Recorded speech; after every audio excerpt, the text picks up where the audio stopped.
Hi, I'm Ken Davis, and welcome to another Don't Know Much About Minute.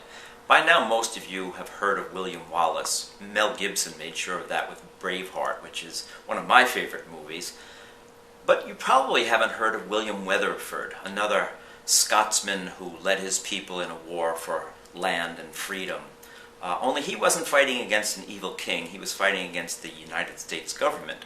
His father was a Scots trader, his mother was a Creek Indian noblewoman, and he was also known as Red Eagle. He lived in what is now Alabama, and he led a group of Red Creek warriors against a settlement called Fort Mims. The Indians wiped out the settlement. Hundreds of white settlers, Indians, mixed-race Indians, black slaves were all killed in what was the worst frontier massacre in American history.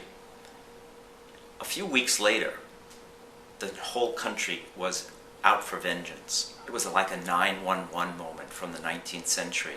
A group of Tennessee soldiers were led by a young planter with political ambitions. His name was Andrew Jackson.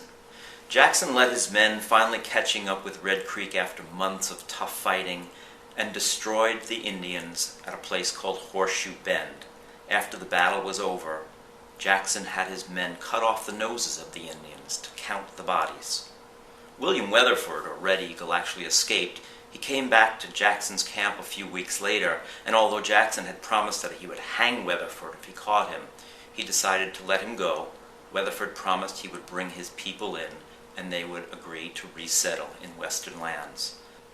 I think there are two things that we have to take away from this story. First of all, a lot of people still think the Hollywood version had it right, where the wars against the Indians were fought out in the Old West. That's nonsense. It really started in the American Southeast with the wars against the civilized tribes led by Andrew Jackson.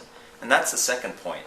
There are some people today who won't use a $20 bill, mostly descendants of Native Americans, who believe that Jackson, who the Indians then called Sharp Knife, started a war and shouldn't be honored.